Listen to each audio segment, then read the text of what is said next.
반갑습니다. 저는 30대 후반의 병원 원무과에서 일하고 있는 여자입니다. 오늘 이 이야기를 하는 게 쉽지 않네요. 키보드를 두드리는 손가락이 자꾸 멈춰서요. 그래도 용기를 내봅니다. 왜냐면 저처럼 시댁에 짓눌려 살면서도 친정 부모를 걱정시키지 않겠다는 마음 하나로 버티는 분들이 분명 계실 거거든요. 그런 분들께 제가 어떻게 벗어났는지, 어떻게 싸웠는지 들려드리고 싶어요. 혹시라도 제 이야기가 누군가에겐 작은 위로와 용기가 될 수 있다면 좋겠습니다. 저는 강원도 폐광촌에서 태어났어요. 아버지는 광부셨죠. 탄광이 문을 닫던 해 저는 7살이었습니다. 어린 나이임에도 그날을 아직도 생생하게 기억해요. 아버지가 평소보다 일찍 집에 들어오셨어요. 검은 탄가루가 묻은 얼굴엔 땀 대신 눈물이 흐르고 있었죠. 여보, 이제 어떡해? 애도 있는데. 괜찮아요.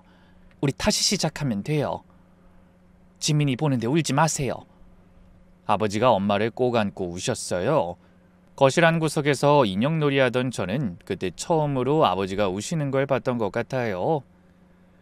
엄마가 아버지 등을 토닥이며 말씀하셨지만 엄마 눈에서도 눈물이 뚝뚝 떨어지고 있었어요. 그 이후로 우리 가족의 삶은 완전히 바뀌었어요. 아버지는 막노동판을 전전하셨어요. 새벽 5시에 나가서 밤 9시에 들어오는 날이 대부분이었고 그마저도 일이 없는 날이 많았어요. 오늘도 공친 날이구나 라며 씁쓸하게 웃으시던 아버지 표정이 아직도 선해요. 엄마는 동네 작은 식당에서 설거지부터 시작했어요. 처음엔 접시 깨트리고 음식 태우고 실수투성이었대요. 사장님한테 구박도 많이 받으셨죠. 그렇게 시간이 지나니까 엄마도 요리 실력이 늘었고 주방 보조에서 주방장이 되셨어요. 가게 매출이 오르니까 사장님도 엄마를 인정해주기 시작했죠. 어느덧 학생이 된 저는 어린 나이에도 부모님을 도와드리고 싶어서 가게를 자주 찾아갔는데 그때마다 엄마는 단 한 번도 네가 일해야 한다라고 하지 않으셨어요. 제가 일하려고 하면 말리셨죠. 지민아, 공부해야지. 우리 딸이 공부 잘해서 원하는 학교, 원하는 회사에 들어가는 게 엄마한텐 제일 큰 효도야. 가서 책 읽어. 그날 밤 부모님이 제 방문 밖에서 나누는 대화를 들었어요. 여보, 우리 지민이 대학 꼭 보내야 해요. 당연하지. 우린 못 배워서 이 고생인데 지민이는 꼭. 돈 더 아껴야겠어요. 담배도 끊고. 나도 일 더 찾아볼게. 지민이 학원도 보내야 하는데. 그렇게 부모님은 본인들을 위해선 단돈 1,000원도 아까워하면서 저를 위해선 모든 걸 희생하려고 하셨죠. 그래서 전 더 열심히 공부했어요. 학원 안 가고도 혼자 공부해서 성적을 유지했죠. 친구들이 너 학원 어디 다녀? 라고 물으면 나는 독학파야 라고 자랑스럽게 대답했어요. 사실은 학원비가 아까워서였지만요. 제가 고등학생이었던 때 평소처럼 엄마 식당에서 저녁을 먹고 있는데 부모님이 케이크 대신 작은 상자를 주셨어요. 생일 축하해 우리 딸. 뭔가 싶어서 열어봤더니 통장이었습니다. 제 이름으로 된 적금 통장이요. 아버지가 쑥스러운 듯 고개를 긁적이며 말씀하셨어요. 지민아, 그 아빠 엄마가 해줄 수 있는 게 이것밖에 없다. 통장을 펼쳐보니 매달 5만 원씩 꼬박꼬박 들어가 있었어요. 첫 입금이 제가 태어난 달이더라고요. 14년 동안 5만 원씩 총 1,000만 원이었어요. 네가 태어났을 때부터 모은 거야. 아빠가 폐지 주워서 판 돈, 엄마가 김치 팔아서 번 돈 조금씩 모았어. 넌 우리처럼 살면 안 돼. 이 돈으로 대학 가서 좋은 데 취직하고 번듯하게 살아야지. 그때서야 알았어요. 왜 아버지가 새벽마다 리어카 끌고 나가셨는지. 왜 엄마가 휴일에도 김치를 담가 파셨는지. 모두 저를 위해서였던 거예요. 그때 정말 펑펑 울었어요. 부모님도 같이 우셨고요. 그렇게 저는 부모님의 희생 속에서 자랐어요. 그리고 그 사랑이 얼마나 무거운지, 얼마나 고마운지 뼈저리게 느끼며 살았죠. 그래서 더 열심히 공부했어요. 학원 한 번 안 다니고도 장학금 받으며 대학 졸업했고 25세 병원에 취업했어요. 첫 월급이 통장에 찍혔을 때 저는 화장실에서 한참을 울었어요. 내 노동의 대가를 받는다는 게, 이제 부모님을 도울 수 있다는 게 너무 벅차고 기뻤거든요. 은행에서 돈을 찾아 곧장 집으로 달려갔어요. 봉투를 내밀자 부모님이 의아한 표정을 지으셨죠. 첫 월급이에요. 이제 제가 부모님 도와드릴게요. 그때 엄마가 왜 이런 짓을 해? 라며 우셨어요. 처음엔 화난 줄 알았는데 그게 아니었어요. 너무 고맙고 미안해서 우는 거였죠. 이건 네가 쓸 돈이야. 옷도 사고 화장품도 사고. 엄마, 나 그런 거 필요 없어. 엄마 아빠가 편하게 사는 게 제일 중요해.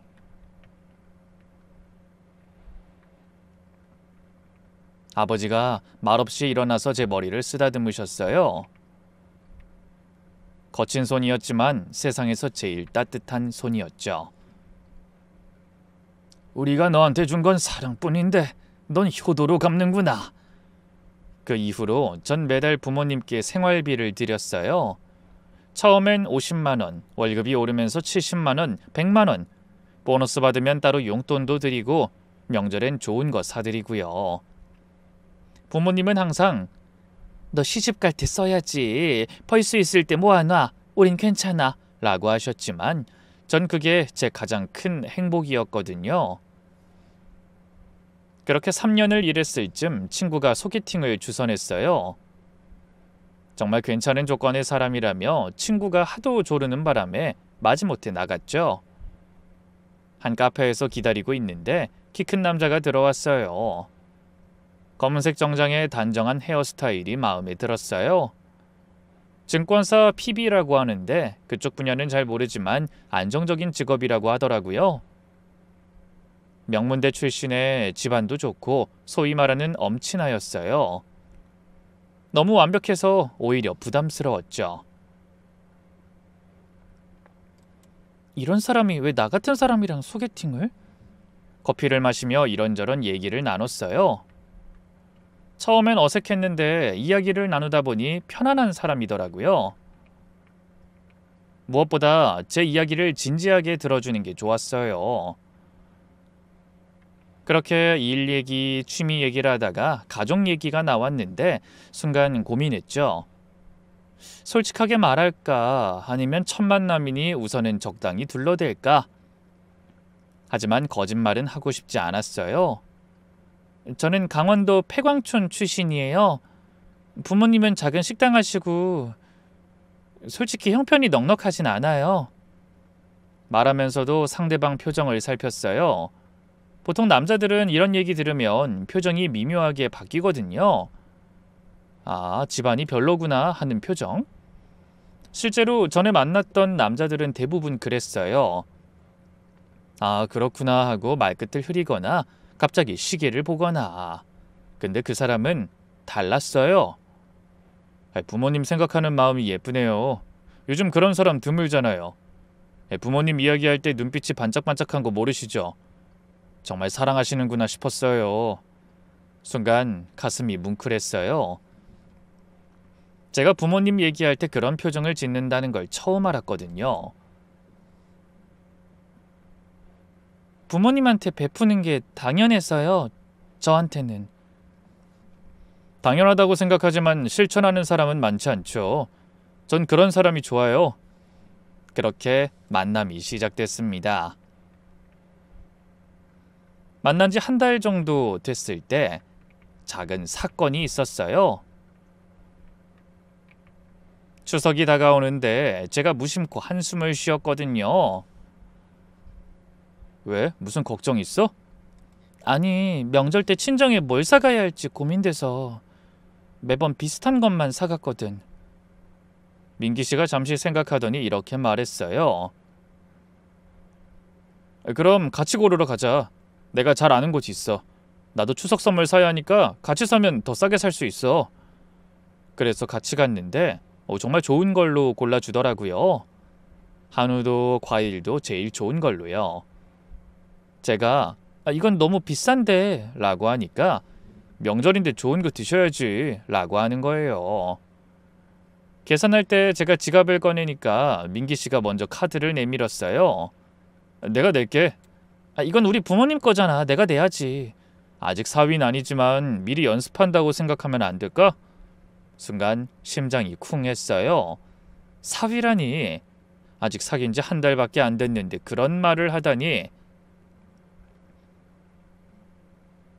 효도는 함께하는 거잖아. 나도 동참하고 싶어. 그 말에 정말 감동했어요. 효도를 해야 하는 사람, 부모님을 소중히 여기는 사람. 이런 사람이라면 믿어도 되겠다 싶었죠.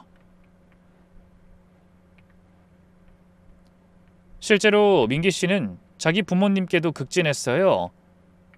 매주 일요일은 무조건 부모님 집에 가고 용돈도 꼬박꼬박 드리고 어버이날이나 생신 같은 건 절대 안 잊어버리더라고요.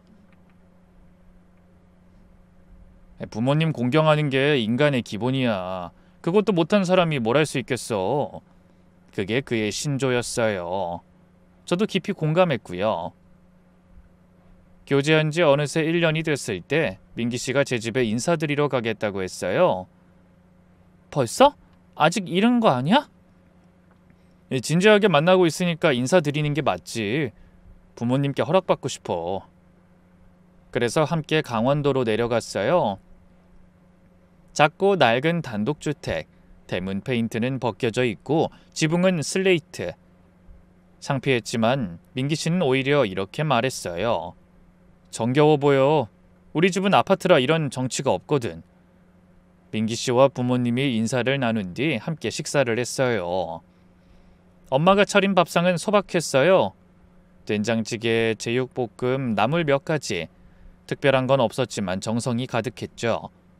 민기 씨는 어머니 손맛이 정말 좋으세요 라며 밥 한 공기를 뚝딱 비웠어요. 이후 거실에서 차를 마시며 이야기를 나눴는데 분위기가 편안해지자 민기 씨가 무릎을 꿇고 앉아 정중하게 말했죠. 어머님, 아버님, 지민이와 진지하게 교제하고 있습니다. 허락해 주신다면 평생 아끼고 사랑하겠습니다. 아버지가 잠시 침묵하시다가 물으셨어요. 우리 지민이가 집안 형편 얘긴 다 했나요? 네, 알고 있습니다. 그래도 괜찮아요. 우리가 해줄 수 있는 게 별로 없는데. 그때 민기 씨가 진심을 담아 말했어요. 어머님, 아버님이 지민이를 이렇게 훌륭하게 키워주셔서 제가 만날 수 있었습니다. 그것만으로도 충분합니다. 오히려 제가 감사드려야죠.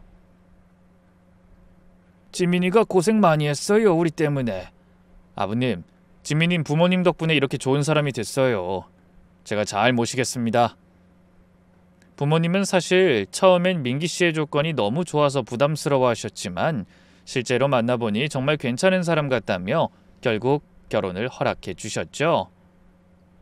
이후 민기 씨가 정식으로 프로포즈를 해줬는데, 지민아, 나랑 결혼해 줄래? 평생 너와 너의 가족을 내 가족처럼 아끼고 사랑할게. 눈물이 났어요. 내 가족을 내 가족처럼 아끼겠다는 그 말이 너무 고마워서요. 그때만 해도 저의 인생도 드라마처럼 해피엔딩으로 풀릴 거라고 믿었어요. 그렇게 결혼을 약속했는데 문제는 시댁이었죠. 민기 씨 부모님을 처음 만난 날 고급 한정식집이었는데 들어가는 순간부터 주눅이 들었죠. 왜냐하면 한복을 곱게 차려입은 시어머니가 날카로운 눈빛으로 저를 훑어보고 있었거든요. 한의원 원장이라고 했던 시아버지도 근엄한 표정으로 앉아 계셨어요. 안녕하세요. 박지민입니다. 인사를 하자 시어머니가 첫마디를 하셨어요. 반가워요. 듣자하니 집안이 좀 어렵다고 들었는데 가슴이 철렁했어요. 첫 만남에서 바로 그런 얘기를 하시다니.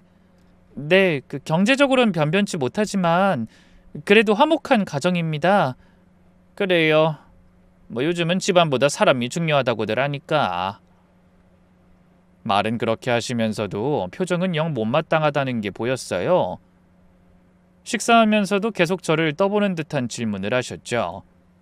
아버지는 뭐 하시나요? 예전엔 광부셨고 지금은 소일거리 하고 계세요? 어머니는 식당에서 일하세요. 그래요. 그때마다 시어머니 표정이 점점 어두워지는 게 보였어요.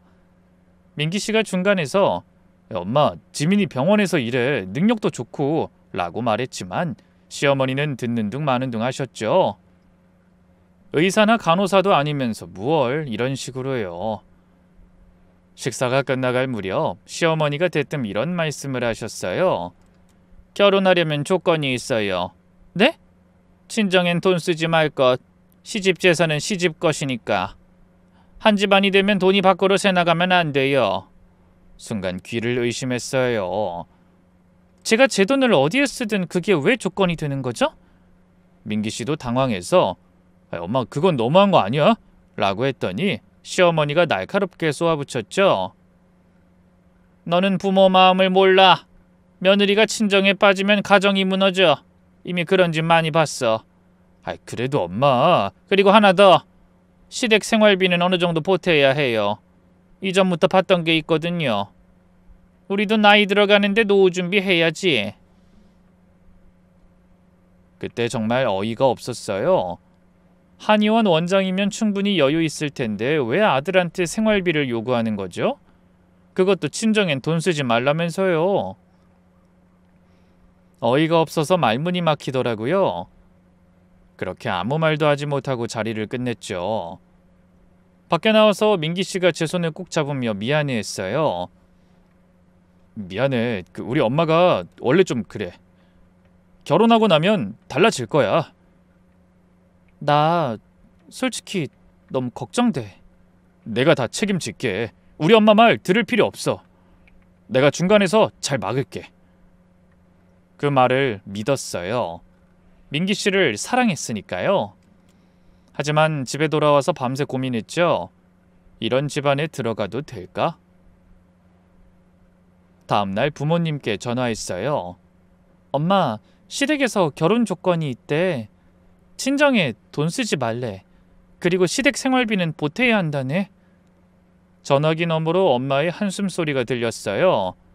지민아, 그 집도 나름 사정이 있나 보다. 엄마는 왜 맨날 남 걱정만 해? 시집 가면 시댁이 우선이야. 그게 맞아. 우린 괜찮아. 네가 행복하면 그걸로 됐어. 아빠도 그 사람이 널 아끼는 게 보이니까 믿는데. 그 말에 또 눈물이 났어요. 왜 우리 부모님은 항상 본인들은 괜찮다고만 하실까? 왜 항상 뒷전일까? 그럼에도 전 바보같이 결국 결혼하기로 했어요. 그때만 해도 정말로 민기 씨를 믿었으니까요. 하지만 또 하나의 문제가 있었죠. 결혼 비용이었어요.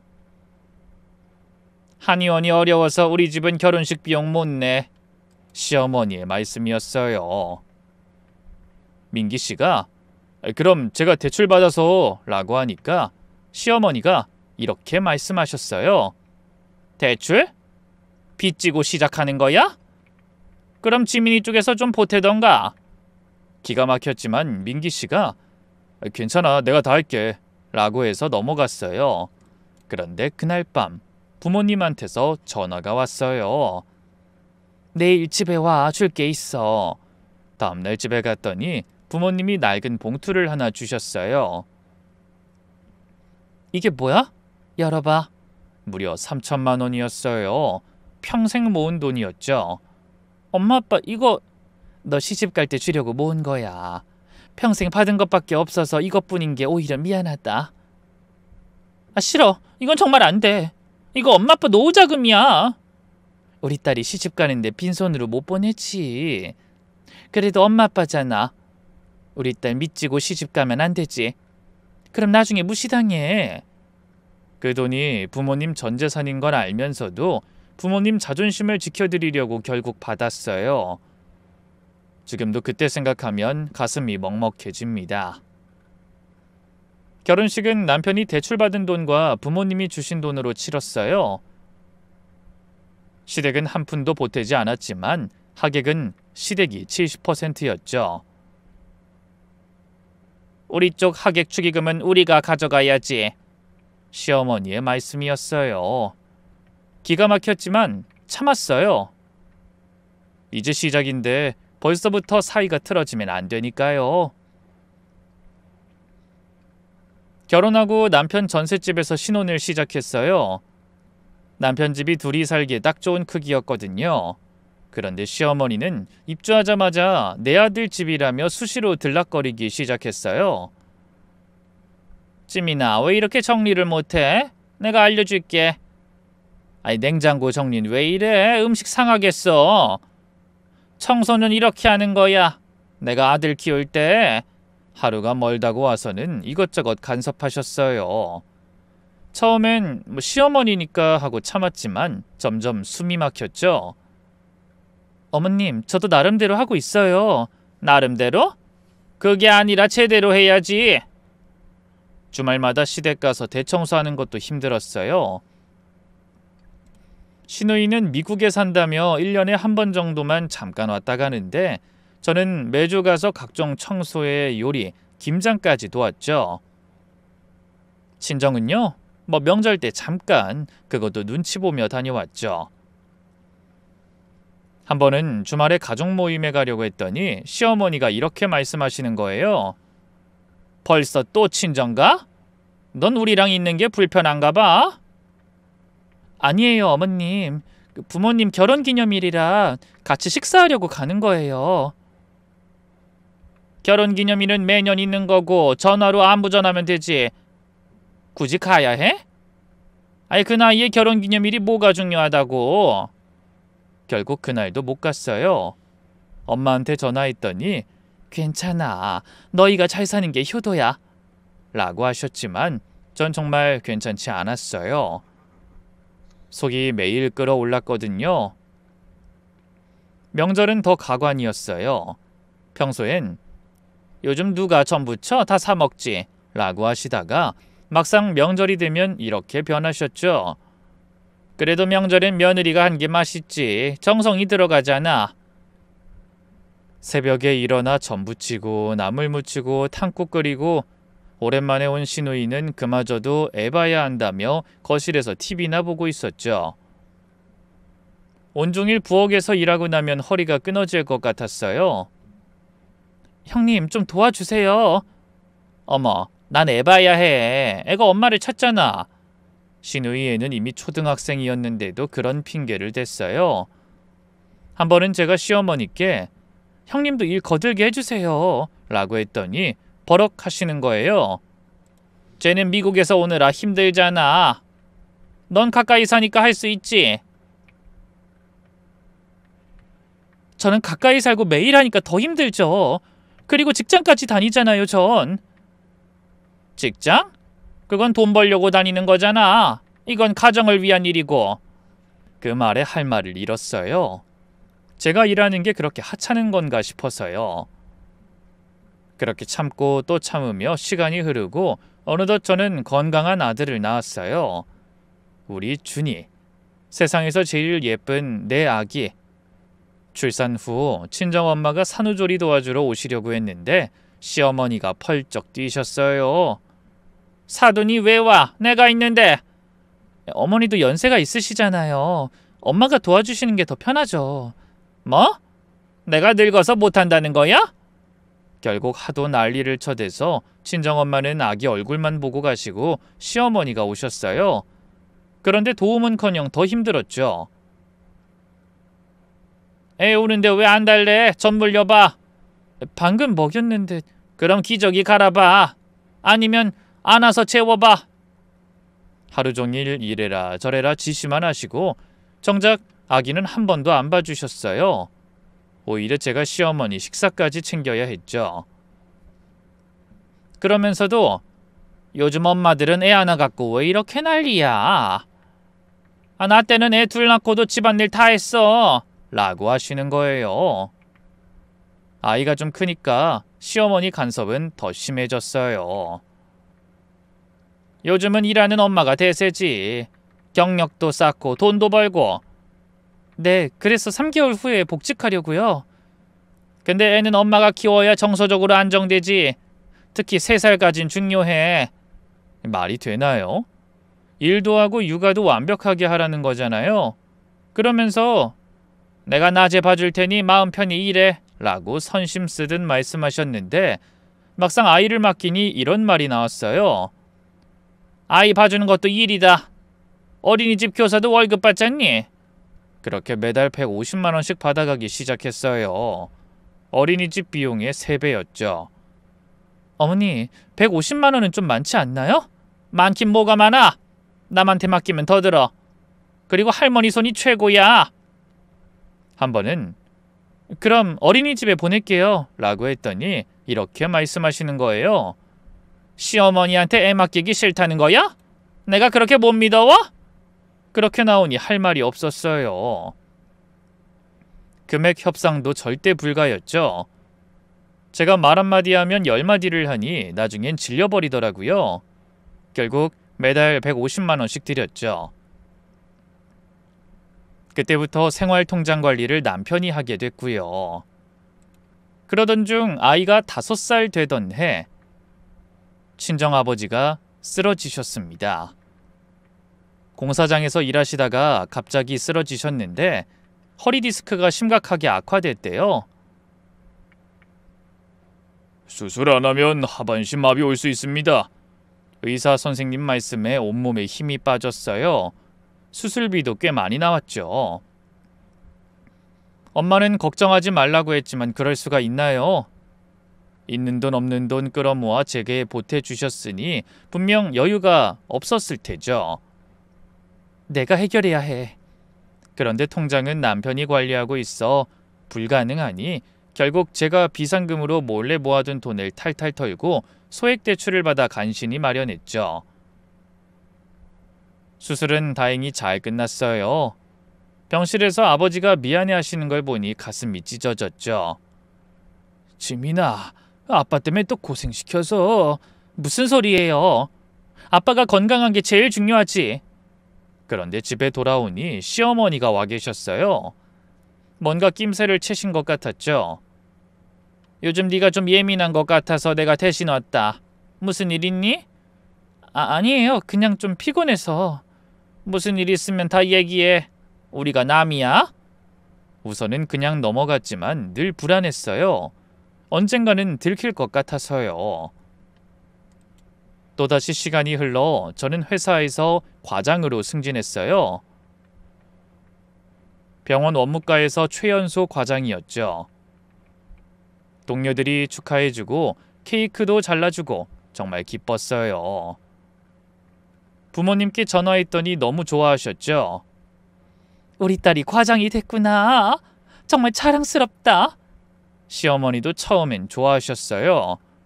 우리 며느리가 능력자네. 역시 내가 사람 잘 봤어. 그러더니 슬며시 이런 말을 하는 거예요. 이제 월급도 오를 테니 다행이다. 준이 교육비도 이제 많이 들 테고. 우리도 나이 들어가는데. 은근히 용돈 인상을 바라는 눈빛이었죠. 모른 척하느라 어찌나 진을 뺐던지 몰라요. 바로 그쯤이었어요. 시누이가 한국에 들어왔다가 큰 사고를 친 겁니다.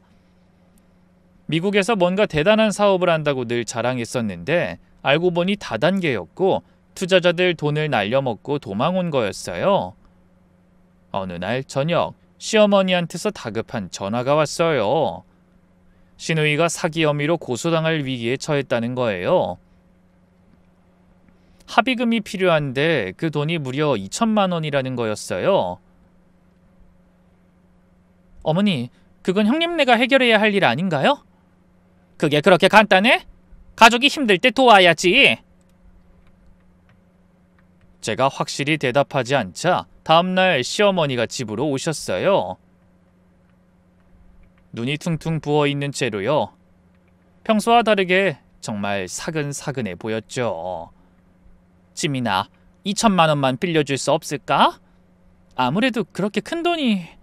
그래도 민기랑 네 월급 정도면 가능한 거 알아. 잠시만 빌리면 안 될까? 꼭 갚을게. 저는 처음으로 단호하게 거절했어요. 죄송해요, 어머님. 저희도 형편이 안 돼요. 뭐? 언젠 승진했다고 형편이 나아졌다고 좋아하더니?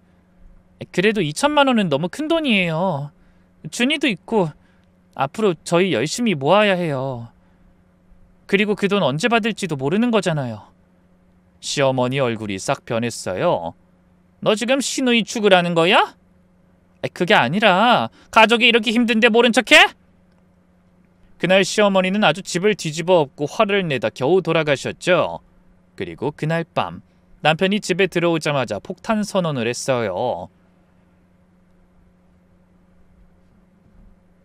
당신 장인어른 수술비 된 거 다 알아.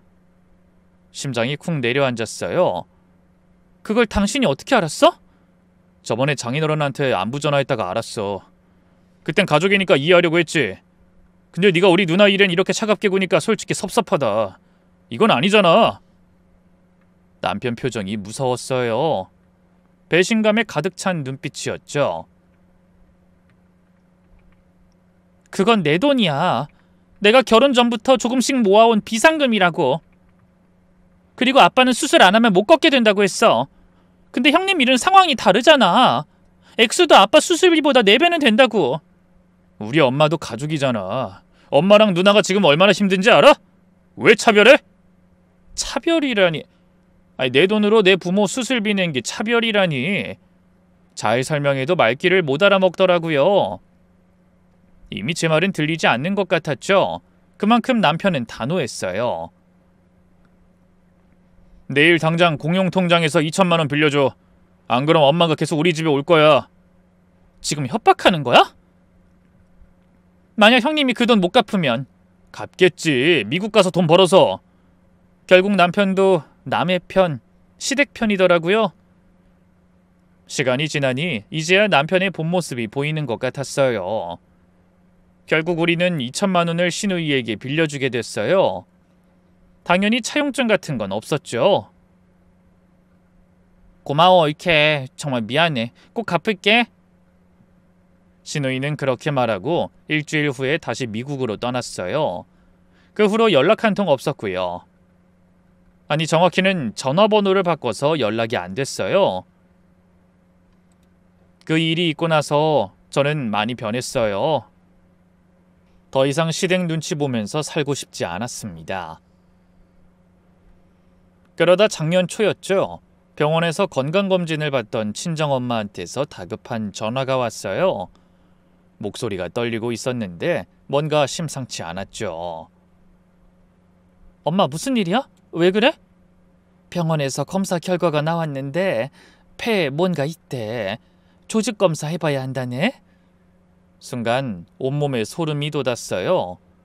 엄마가 며칠 전부터 기침이 심해서 병원에 가셨다고 했는데 설마 했는데.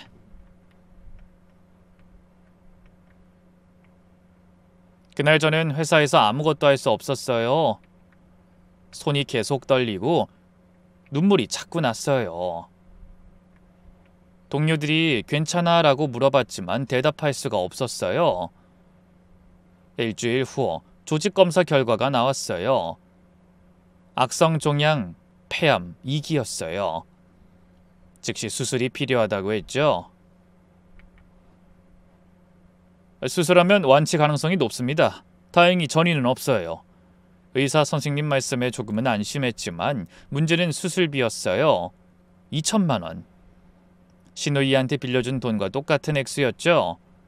운명의 장난 같았죠. 그놈의 돈. 엄마가 모아둔 돈은 고작 300만 원이었어요. 보험도 제대로 들어놓은 게 없었고 아버지는 이미 몸이 안 좋아서 일을 못 하시고. 엄마, 걱정하지 마. 내가 다 해결할게. 진민아, 네가 무슨 돈이 있다고 그래. 엄마가 알아볼게. 내가 다 알아서 한다니까. 엄만 수술만 잘 받으면 돼.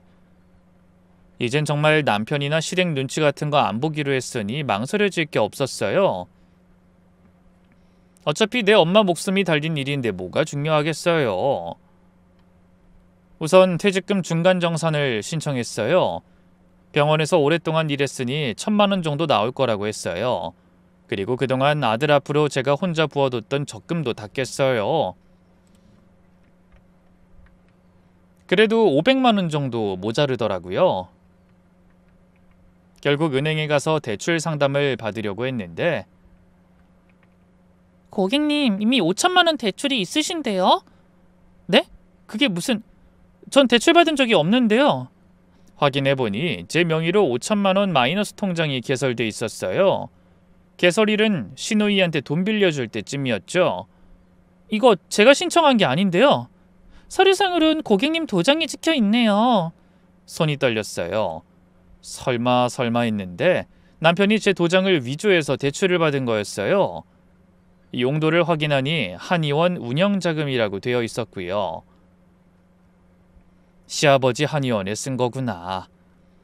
당장 남편한테 전화해서 따지고 싶었지만 당장은 엄마 수술이 먼저였어요. 화낼 시간도 없었죠. 결국 무리해서 이 금융권에서 추가 대출을 받고 친한 동기들한테 사정사정해서 돈을 빌렸어요. 창피했지만 어쩔 수 없었어요. 이 상황에 자존심이 뭐가 중요하겠어요. 다행히 동기들이 십시일반으로 도와줘서 수술비는 마련했어요. 정말 고마웠죠? 이런 게 진짜 가족 아닐까 싶었어요. 빠르게 잡은 수술 날. 병원 대기실에서 기다리는데 남편한테서 전화가 왔어요. 어디야? 집에 없네? 병원이야. 병원? 왜? 아파? 엄마 수술하셔. 뭐? 아니 그런 큰일을 왜 나한테 말 안 해? 말하면 뭐가 달라져? 어차피 당신은 시어머니 눈치 볼 텐데. 그렇게 말하고 전화를 끊었어요. 더 이상 숨기고 싶지 않았어요. 다행히 수술은 성공적이었어요. 의사 선생님이 깨끗하게 제거했습니다 라고 하셨을 때 다리에 힘이 풀렸어요. 엄마, 이제 괜찮아. 다 끝났어. 지민아, 돈은 어떻게... 잘 해결했으니까 그런 거 생각하지 마. 엄마가 건강한 게 제일 중요해. 그런데 수술 다음 날 시댁에서 가족회의가 소집됐어요. 아니 정확히는 저를 심판하는 자리였죠. 남편이 시댁에게 엄마 수술에 대해 말했고 제가 대출받아 병원비를 마련했다는 걸 알게 된 거죠. 입이 어찌나 싼지. 제가 자리에 앉자마자 시어머니가 노발대발하며 쏘아붙였어요. 2천만 원 대출받아서 친정에 줬다며. 네 엄마만 챙겼다 이거지? 네 엄마가 아니라 사돈이에요. 그리고 엄마가 암이에요. 수술 안 하면. 그래서 시집 재산 빼돌려서 친정에 갖다 바쳤어? 제 이름으로 받은 대출이에요. 제가 갚을 거고요. 네가 갚아? 시집 와서 번 돈은 다 시집 돈이야. 넌 도둑이야. 도둑이라니. 내 이름으로 대출받아서 내 부모 살린 게 도둑질이래요. 참다 못한 제가 남편 명의로 된 5천만 원 대출 얘기를 꺼냈어요. 그럼 제 명의로 5천만 원 대출받아서 한의원에 쓴 건 뭔데요? 순간 조용해졌어요. 시어머니와 남편이 짧게 눈빛을 공유했죠. 그건 급해서. 급하면 남의 도장 위조해도 돼요? 그것도 5천만 원이나? 시어머니가 다시 화를 냈어요. 아이 그건 가족을 위한 거고 넌 남 주려고 한 거잖아. 제 부모님은 남이에요. 시노이한테 준 2천만 원은 뭐고요? 이랬다가 저랬다가 왜 이렇게 복잡하게 구는 건데요? 그날 저는 처음으로 시댁에서 큰 소리를 냈어요. 결혼하고 난 후 처음이었죠. 이제 지긋지긋해요. 며느린 사람도 아니에요? 제 부모도 소중해요. 그리고 집을 나와버렸죠. 마음이 무너져 내렸어요. 그놈의 돈. 시댁도 남편도 모두가 저를 돈줄로만 보는 것 같았어요. 당분간은 시댁과 연을 끊고 지내야겠다 싶어서 아이는 유치원에 맡기고 남편과는 각방을 쓰며 말없이 대면대면하게 지냈습니다. 오로지 일과 육아에만 집중했죠. 어느 날 밤 병원 원무과에서 야근하던 중이었어요. 동료들은 다 퇴근하고 저만 남아서 보험 청구 서류를 정리하고 있었죠. 커피를 마시며 모니터를 보던 중 익숙한 이름이 눈에 들어왔어요. 시아버지 한의원이었죠. 어? 왜 여기에... 자세히 보니 건강보험 부당 청구조사 대상 명단이었어요. 심장이 쿵쿵 뛰기 시작했죠. 떨리는 손으로 파일을 열어봤어요. 충격적이었어요. 허위 진료 기록이 수두룩했거든요. 존재하지 않는 환자들, 하지 않은 침술, 부항, 날짜와 시간까지 조작해서 마치 진짜 진료한 것처럼 꾸며놨더라고요. 몇 년간 꾸준히 보험 사기를 쳐온 거였죠. 자세히 보니까 작년에 허위 청구 건으로 건보공단 조사를 받았더라고요. 겨우겨우 무마했지만 이 정도면 면허정지 혹은 취소감이었죠. 게다가 다른 자료를 몰래 살펴보니 매달 현금으로 빼낸 돈이 시어머니 계좌로 들어갔다가 증권사로 이체됐더라고요. 완전히 탈세였어요. 계산해보니 5억이 넘더라고요. 아무래도 시아버지는 뒷돈을 주면서 한의원을 계속 운영했고 그 와중에 시어머니와 이런 식으로 불법으로 돈을 벌고 있던 것 같아요. 제 이름으로 빌린 대출금도 아마 그 뒷돈 명목이었겠죠. 이제 모든 퍼즐이 맞춰졌어요. 시댁은 겉만 번지르르 했지 속은 완전히 썩어 있었던 거예요. 한의원이 망해가는데도 체면 때문에 숨기고 며느리 명의로 돈을 빌려서 버틴 거였구나. 혹시 모르는 마음에 USB에 자료를 담는데 손이 계속 떨렸어요. 시댁의 진짜 모습을 본 거니까요. 그날 기진맥진해서 퇴근하고 집으로 갔는데 남편이 있었습니다. 그때까지만 해도 저는 아직 남편과 화해하고 싶은 마음이 없었어요. 남편이 사과하고 제 편이 되어준다면 제가 본 모든 걸 감출 생각이 있었죠. 그게 아무리 불법 일이라고 해도 말이에요. 일말의 희망을 담아 대화를 걸었는데 여보, 우리 이렇게 사는 게 맞아? 나 너무 힘들어. 그러자 남편이 짜증스러운 표정을 지었어요. 나는 안 힘든 줄 알아? 엄마 눈치 보고 너 눈치 보고 회사에서도 치이고 내가 얼마나 고생하는지 넌 모르잖아. 남편은 제 고통엔 관심 없고 자기 힘듦만 토로했어요. 그래, 당신이 더 힘들겠지. 당신한테 난 그냥 돈 주는 기계니까. 또 왜 그래? 내가 언제 그렇게 대했어? 매일 그렇게 대하잖아. 내 부모는 도우면 안 되고 시댁엔 다 바쳐야 하고. 아이, 그건 엄마가 좀 그래서. 또 엄마 탓이야? 당신은? 당신 생각은 없어? 그날 우리는 처음으로 큰 싸움을 했어요. 결국 남편은 네가 예민한 거야 라는 말만 남기고 먼저 일어났죠. 그날 이후 우리는 한 집에 살면서도 남남이 되어갔습니다. 그런 일이 있고 닷새 후 친정엄마가 갑자기 쓰러지셨어요.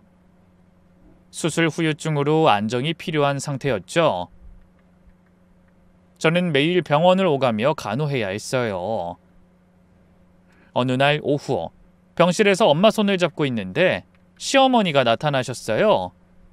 손에 과일 바구니를 들고 있었죠. 사돈, 좀 어떠세요?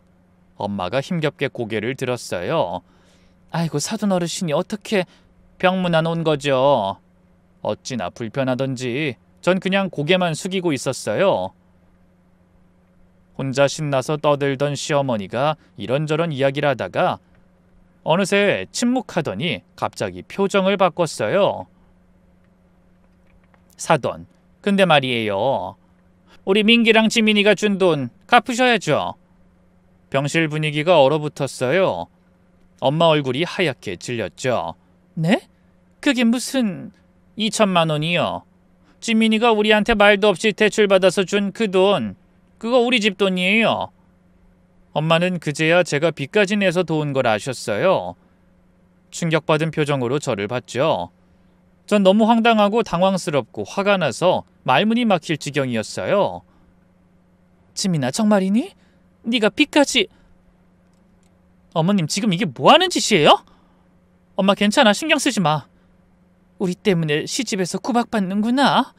엄마 눈에서 눈물이 흘렀어요. 그리고 급한 마음에 시어머니께 말했어요. 사돈 미안해요. 제가 팔 거 다 팔아서 갚을게요. 그때 엄마 얼굴이 갑자기 빨개지더니 숨을 헐떡이기 시작했어요. 엄마! 심전도 기계가 요란하게 울리고 의료진이 달려왔죠. 혈압이 급상승했어요. 안정기 놓겠습니다. 다행히 위긴 넘겼지만 그 순간 저는 무언가가 뚝 끊어지는 걸 느꼈어요. 더 이상 참을 수 없었죠. 어머님, 병실에서 나가세요. 지금 당장! 뭐? 네가 지금 나한테 나가세요! 다시는 우리 엄마 앞에 나타나지 마세요! 그날 그 순간 전 결심했어요. 더 이상 이렇게 살 수 없다고. 내 인생을 되찾아야겠다고. 이제 반격할 차례라고요. 다음 날 아침 결심을 굳히고 변호사 사무실로 갔어요. 대학 동기인 혜진이가 변호사를 하고 있어서 찾아간 거였죠. 제가 법을 잘 모르니 지인의 도움이 꼭 필요했거든요. 사무실에 앉아서 그동안의 일을 다 얘기했어요. USB도 건네줬죠. 혜진이가 노트북으로 파일을 열어보더니 표정이 점점 굳어졌어요. 이거 장난 아닌데? 아니 보험 사기에 탈세, 게다가 네 명의 도용도 명백한 형사 범죄야. 고소 가능해. 그럼 이혼할 때 유리할까? 당연하지. 게다가 시댁의 경제적 착취도 인정받을 수 있을 거야. 좋아. 이제부터 차근차근 준비하자. 일단 모든 증거를 수집해야 해. 뭐부터 해야 해? 통장 거래 내용, 문자 메시지, 녹음, 사진 다 증거가 돼. 네가 시댁에게 갖다 바친 지난 내역을 다 모아와. 집으로 돌아와서 서류 정리를 시작했어요. 은행에서 7년치 거래 내역을 뽑아오고 집에 있는 모든 영수증을 찾았죠. 정리하다 보니 정말 어마어마했어요. 명절 때마다 용돈, 매달 시어머니 용돈, 시누이 결혼 축의금, 시아버지 칠순잔치 비용, 시댁집 보일러 교체 비용, 제 이름으로 빌린 대출금, 그리고 시누이한테 빌려준 2천만 원 등등.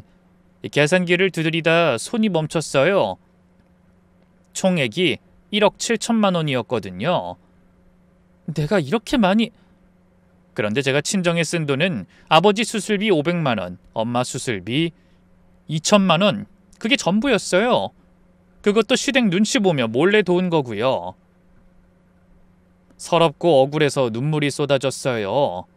왜 나는 내 부모 도우면서도 죄인이 되어야 했을까? 왜 당연한 권리도 누리지 못했을까?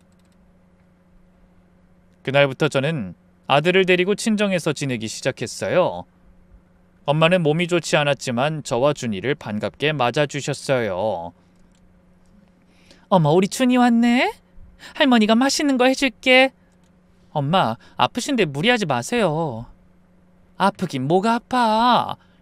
손자 왔는데 기분 좋아서 다 나은 것 같아. 아들도 금세 적응했어요. 시댁에서보다 훨씬 편해 보였죠. 엄마, 여기가 더 좋아. 할머니가 안 무서워. 그 말에 가슴이 찢어졌어요. 그동안 준이가 얼마나 힘들었을까. 저는 부모님께 그동안 당했던 일들을 설명하고 이제 이혼을 결심했다고 알렸습니다.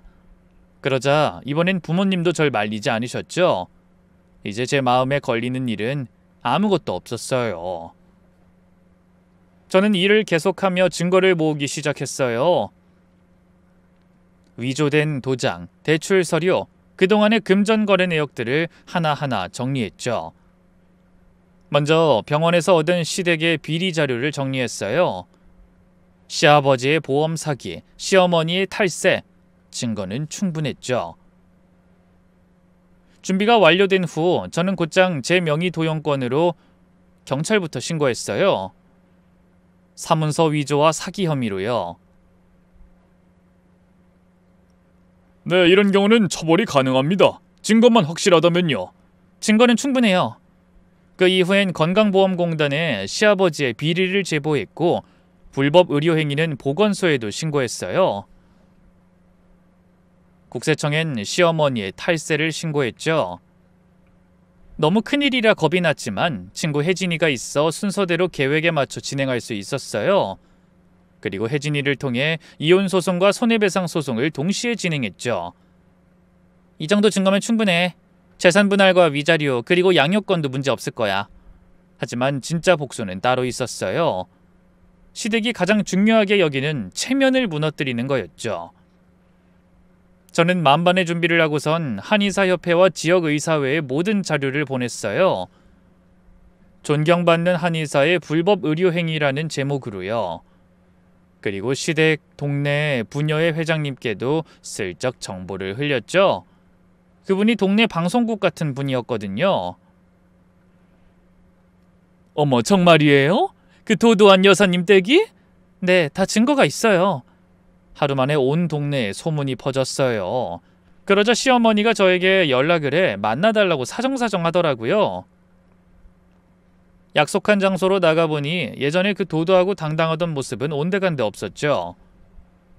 제가 자리에 앉자마자 시어머니가 갑자기 무릎을 꿇었어요. 지민아, 제발 한 번만 봐줘. 민기랑 우리 인생 끝장나면 어떡해? 평생 고개 한번 숙이지 않던 분이 연신 고개를 숙이며 빌었어요.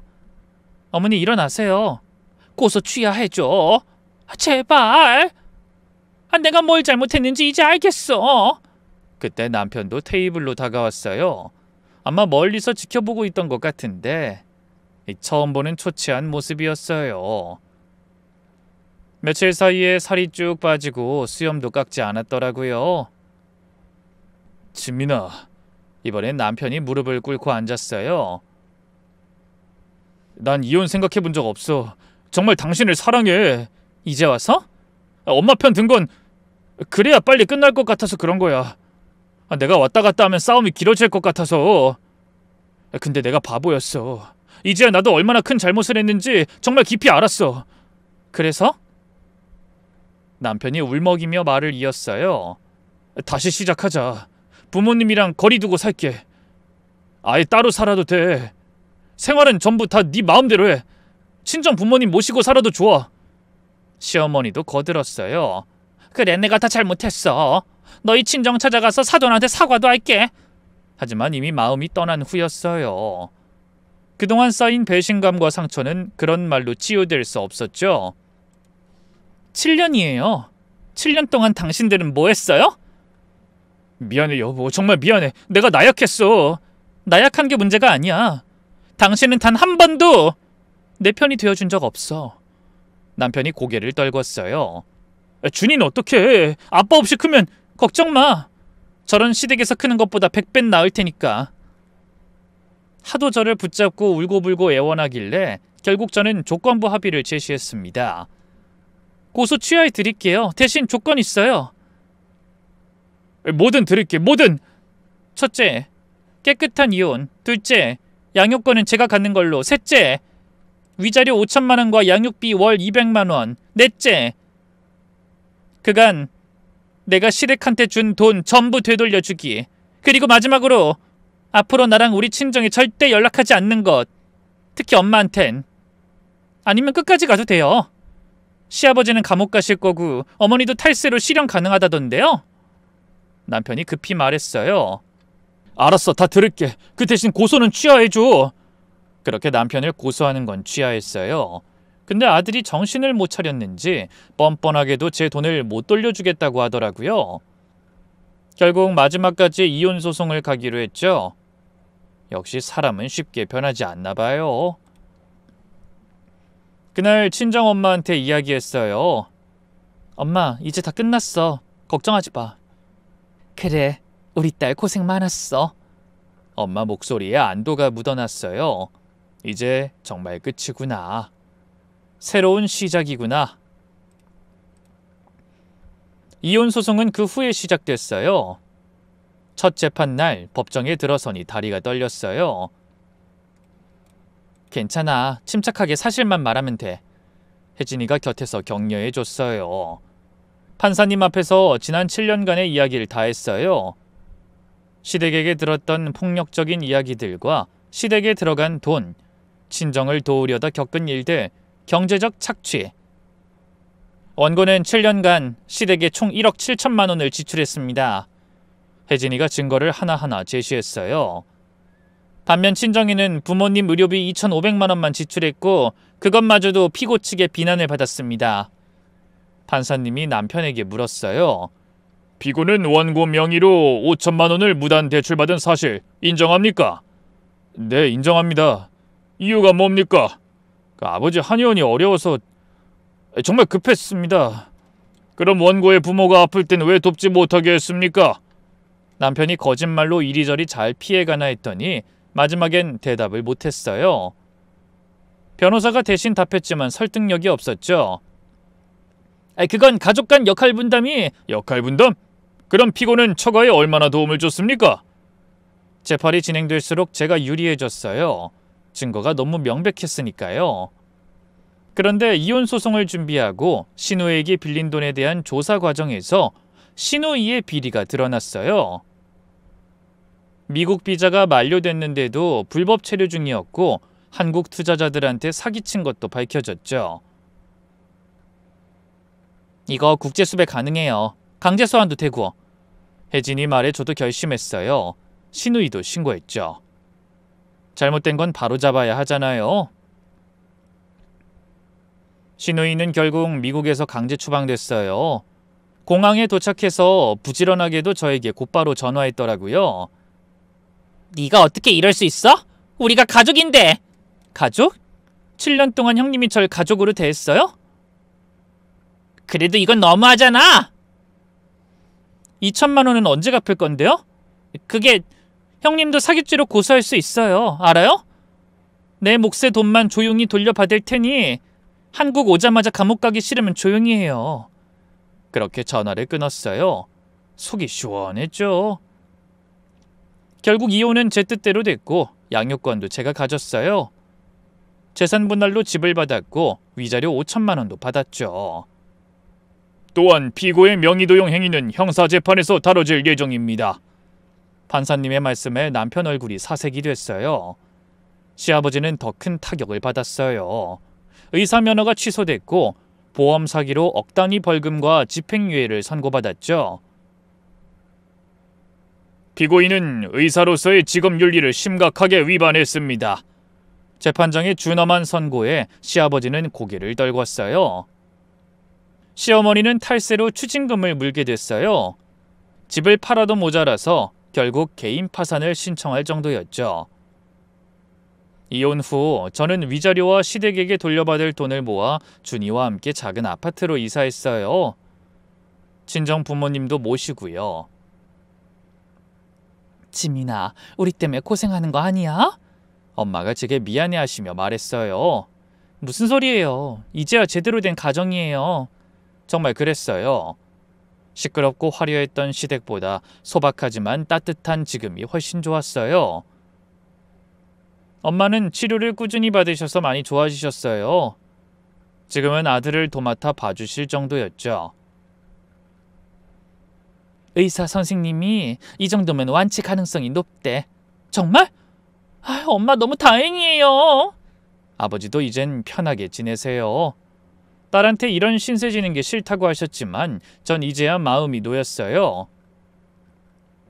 아빠, 그동안 고생하신 거 생각하면 이것도 부족해요. 준이는 할머니, 할아버지와 정말 잘 지냈어요. 엄마, 할머니가 오늘 짜장면 해줬어.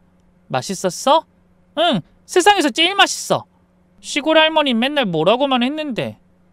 아이 말에 씁쓸했지만 이젠 행복해하는 모습에 안심했어요. 회사에서도 능력을 인정받아 차장으로 승진했어요. 월급도 많이 올랐고 이젠 당당하게 제 돈을 쓸 수 있어서 좋았어요. 1년쯤 지났을 때 길에서 시어머니를 만났어요. 못 알아볼 정도로 초췌해지셨더라고요. 머리는 백발이 되었고 허리도 많이 굽으셨어요. 저를 알아본 시어머니가 갑자기 제 팔을 잡고선 눈물을 흘렸죠. 미안했어. 정말 미안했다. 내가 너무 욕심이 많아서 일을 다 그르쳤구나. 준이는 잘 지내고 있니? 처음으로 진심 같아서 깜빡하면 넘어갈 뻔했지만 너무 늦었죠. 이제라도 아셨으면 됐어요. 안녕히 계세요. 차갑게 인사하고선 가던 길을 가다가 잠깐 뒤돌아보니 시어머니가 터덜터덜 걸어가고 있었어요. 불쌍해 보였지만 동정심은 들지 않더라고요. 그리고 전 이혼한 후 좋은 사람 만났어요. 병원의 새로운 재활의학과 선생님이었죠. 일을 하다 보니 자연스럽게 가까워졌는데 그분은 정말 따뜻한 사람이었어요.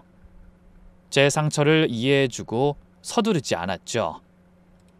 무엇보다 제 부모님을 진심으로 대해주는 게 좋았어요. 말로만 효도효도거리는 누군가와는 달리 진중하고 온 진심을 다하는 게 보였죠. 어머님, 건강은 좀 어떠세요? 아이고, 많이 좋아졌어요. 다행이네요. 다음번에 같이 저녁 먹어요. 부모님이랑 준이랑 함께. 그러다 결국 올해 초에 재혼했죠. 준이도 새아빠를 좋아해요. 아빠, 오늘 학교에서 그림 그렸어요.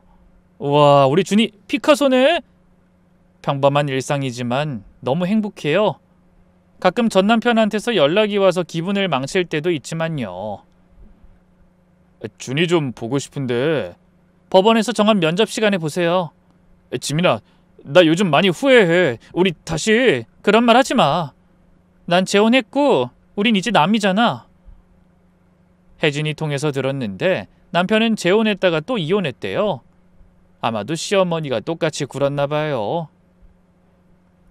지금 생각해보면 그때 그 일이 없었다면 전 아직도 시댁 노예로 살고 있었을 거예요. 때로는 최악의 순간이 최고의 전환점이 되기도 하는 것 같아요. 이제 전 당당해요.